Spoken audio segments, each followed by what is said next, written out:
Welcome to Hot Topics in International Trade, brought to you by Bromiller Law Group and Bromiller Consulting Group.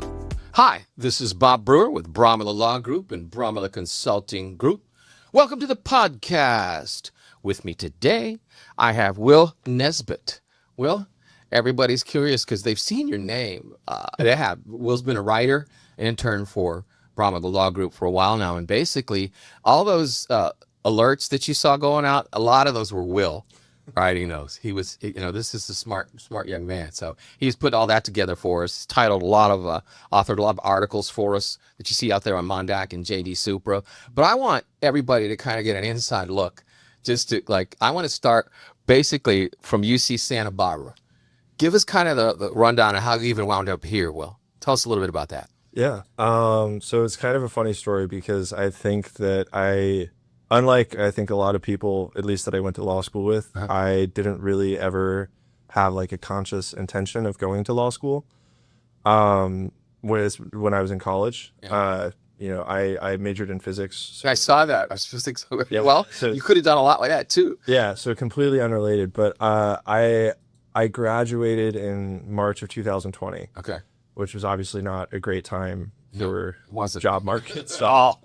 So I ended up working with the family business for a little bit, doing sales for these air disinfecting systems, which, as you might imagine, were fairly popular in 2020. Absolutely. Good timing on that, huh? Yeah, exactly. And then I was able to transition from that to a job in software sales at Oracle. Okay. And then another company called Sunbit in LA. So I had moved to LA at that point. Okay.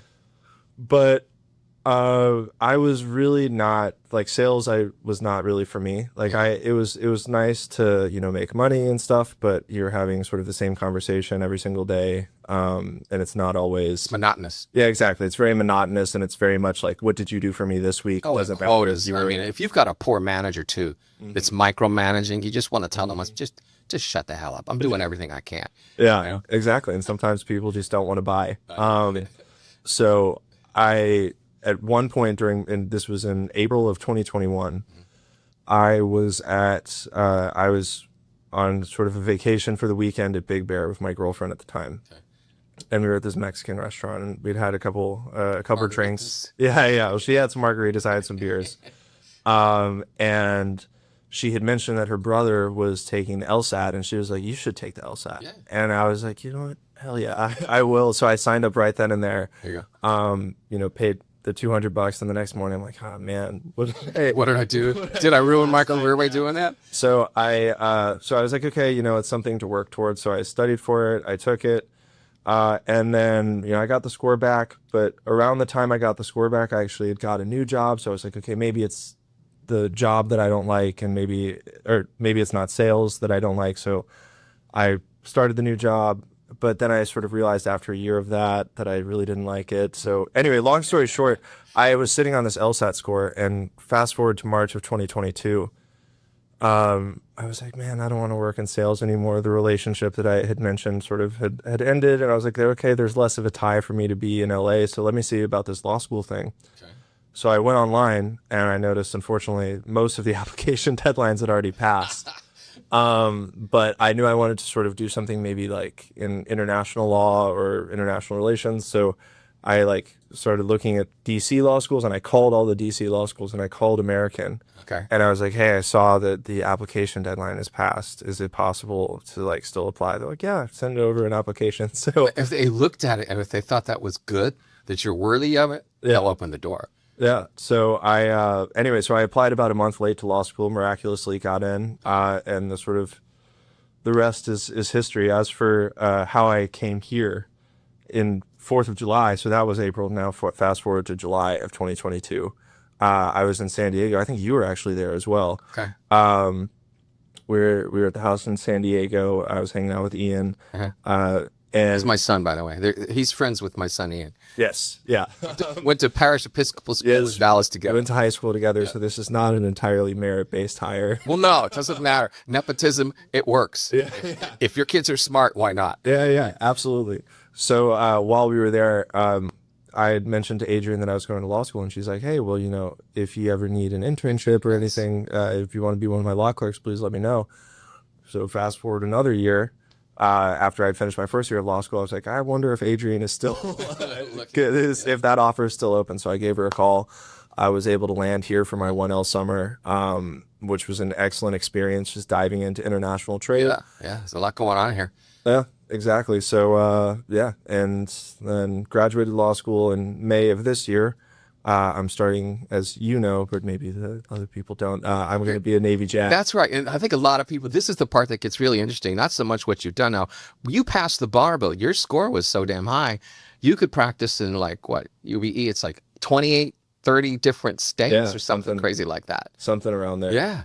So this is JAG Navy now, right? Yes. Tell us a little bit how this works. Do you get assigned to an officer?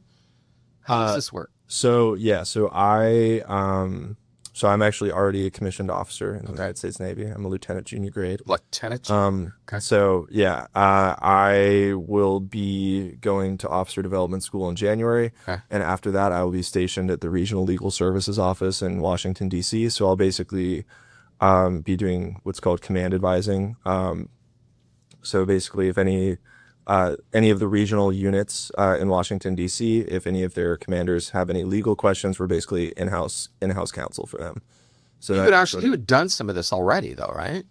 I have worked at the Department of Justice. That's what I thought. Yeah, you're right. You already did. So yeah, you're a shoe in for this kind of stuff. I mean, really, you could have just said, "Hey, I'm interested," and you would have been probably hired immediately. You think? I don't know about immediately, but I was very happy that my interview process went well on the first cycle. Yeah. Sometimes people apply for multiple cycles and it takes a while. But I was fortunate enough to get the first cycle when I applied. So yeah. So right now you're an officer in the Navy, actually, yes, as a JAG. Is it now? What kind of cases do you think you're going to come up against here? Yeah. So it'll depend on the command. So the nice thing about Navy JAG is you rotate every 2 years. So you'll get a new assignment. So for my first assignment, I'll be doing command advising in the Regional Legal Services Office for Washington. Mm-hmm. So that will be anything from administrative law stuff to employment law, right? If there's somebody who's being a little bit of an issue in the command, right? To operational law. So, in the, if a unit is engaged in some sort of military operation, what can't we do in compliance with international law? So it really runs the gamut on everything. So as a JAG, that's one of the nice things that you get to sort of do a lot of very cool, diverse stuff very early on. Yeah. Well, I mean, that cool and diverse stuff actually came into play here too. Yes. Now, so a lot of people are curious. All right, JAG, that's great. You've got a bright future, obviously, but what did you kind of learn here? Because we're all over the map when it comes. Yeah, everybody comes here is like, my God, I was exposed to this, and this. Kind of gives you a view of the world and how things kind of work. And you were into that anyway here. Yeah. What'd you think? No, absolutely. I mean, trade touches everything, as you know, right? Yeah. I have dealt with air conditioners, adult diapers, solar panels, missiles or rocket launchers, rather. I know. I got one yesterday on DNA. Yeah, exactly. This is so cool, though, the way that you can actually do DNA now mobile in 2 hours. Oh, really? Yeah, scientifically, it's the exact same thing that takes months in the system now. Wow. Got contacted by them. This is so interesting to me. Yeah. But yeah, I mean, that's the beauty of a little boutique shop like us. Because if you went to work, and you could have gone to work with an internship in Law 100. But the problem with that, we find, is that you get into a really tight vertical. Mm-hmm. And you're just like, oh my God, same thing every day. But the exposure here, because that'll help you, I think, on down the road too, looking at things. Yeah, absolutely. Yeah. But I look at it also from the standpoint of when you're young and you get exposed to something like this, it gives you a whole new view of the world. I've been doing it for, 22 years now, I think. Sitting at an ICPA. I still run, you guys out there know us, you'll still find me at the table at the ICPA meetings or wherever. And there's a guy, I don't even know who he was, came up to me, I was like, aren't you tired of this?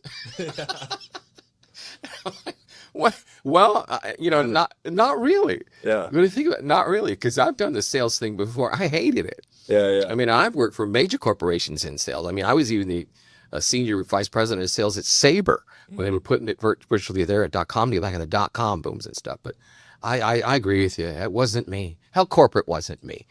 Talk to me for 5 minutes. That's not you, Bob. Like, no kidding. But from your perspective now, going into JAG, coming out of here, because I want you to know one thing. Everybody here loved working with you. They really did. I've loved working with everybody. I'm just saying, if things don't work out for you in the long run, you got a home here. Yeah, absolutely. Isn't that great to know? Oh, going down the road. I mean, I don't think it's not going to work out. I mean, but what could you possibly be tired of there in 4 years? You already did a rotation in 2 years. They took you out. Even if it was great, you still got to go, right? Yeah. You still got to go to the next one. What if that one sucks? Yeah. Well, can you change that? Can you say, hey, I really liked where I was before you plucked me out of here? No, unfortunately. So, I mean, the trade-off with the Navy is obviously you give up a little bit of control of your life. There's a lot of wonderful benefits. I think it's a good thing to serve. I've gotten a ton out of this country, so I'm glad to give back. It is only 4 years of active duty service. So it's just like going to college again, kind of. Yeah. And there's plenty of time ahead. But yeah, I mean, you said if things don't work out, I can come back here. I wouldn't say that that's necessarily a things not working out scenario. I mean, this is a great place. And sort of to add on to your point earlier, the really nice thing about this is, you mentioned big law. Yes, you're stuck in a very tight niche and you do one thing for your entire career. But also because those firms have a bazillion attorneys. Oh, yeah. When you're a junior attorney, you're just doing the most uninteresting work that nobody else wants to do. A lot of administrative stuff. Yeah, exactly. If you're in litigation, you're doing document review. Well, the whole attitude is there. Hey, I did it when I came. Yeah, exactly. I'm surprised they don't initiate with, thank you, sir. May I have another? Yeah, exactly. So it's just like you got to pay your dues. Yeah. Whereas here it's great. You get to do a lot of really interesting stuff very early on. I mean, Carrie was... I was talking about Carrie yes. Wong, our shout out to Carrie Wong, our yes. attorney out in California. The wonderful senior associate that I get to work for. She is smart. Yeah, she's great. And, she was out of town. She was on PTO a couple weeks ago, and I was sort of like the main point of contact for one of our clients, which was like an awesome experience for me. Yeah. Because obviously you're never going to get that at a big law. You're never going to be the one guy talking and with the client until you're 4 or 5 years in. So. Well, look at me, even on the new business development marketing side. I'm in on a lot of these meetings. Yeah. It flows through me, but I'm in there. So it helps me learn too.